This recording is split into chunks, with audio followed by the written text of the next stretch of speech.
Tila nag-showdown sa rally ang mga Marcos at Duterte nitong weekend. Kapansin-pansin ang pagdalo ng ilang politiko sa magkaiwalay na event. Nasa frontline ng balitang yan si Gio Robles. Kanino ka? Sa mga Duterte sa Davao City o mga Marcos sa Quirino Grandstand? Parehong libo-libo ang dumalo sa tapatang rally na yan. Sa Quirino Grandstand sa Maynila, nanguna si Pangulong Bongbong Marcos, kasama niya si First Lady Liza Araneta Marcos at anak nilang si Ilocos Norte 1st District Representative Sandro Marcos.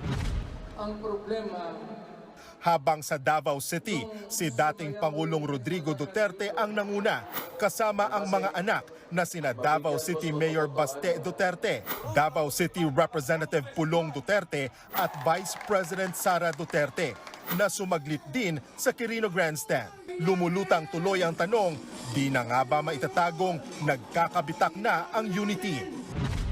Spotted na magkasama sa Leaders Forum sa Davao City sina dating House Speaker Pantaleon Alvarez at dating Executive Secretary ni PBBM na si Attorney Vic Rodriguez. Si Alvarez muling nagpasaring kay House Speaker Martin Romualdez na anyay pasimuno ng People's Initiative para sa charter change.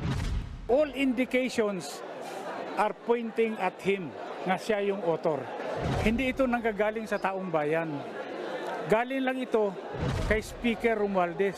Hindi naman kaila sa lahat na itong si Romualdez talagang atat na atat maging Pangulo ng Pilipinas.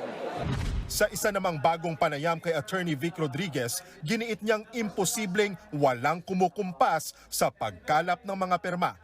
The House will not move on its own. Hindi gagalaw yung mga yan ng walang utos. Hindi gagalaw yung mga yan nang walang kumukumpas.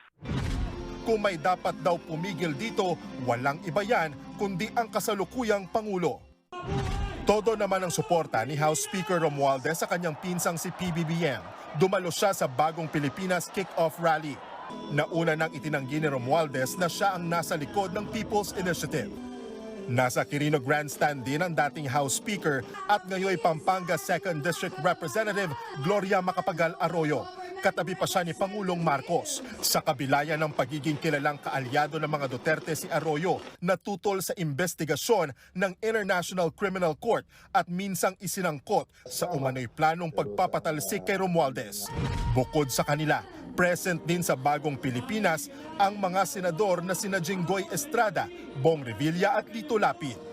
Dalawang senador naman ang naispatan sa Davao City Rally, si Senator Bongo at ang ate mismo ni PBBM na si Senator Amy Marcos. Tingin naman ni Dennis Coronacion, isang political analyst, tila namamangka pa sa dalawang ilog ang mga politiko. Parang paresadong pumili yung mga political figures natin. Most of them are close to both political leaders. I'm referring to President Marcos Jr. and VP Sara Duterte. So parang napipilitan silang mamili between two sides. Malinaw anyang lamat sa magkabilang panig. Gayunman, hindi pa huli ang lahat para ayusin ito. Pero nakadepende raw yan sa interes ng mga politiko. Nagbabalita mula sa Frontline, Gio Robles, News 5.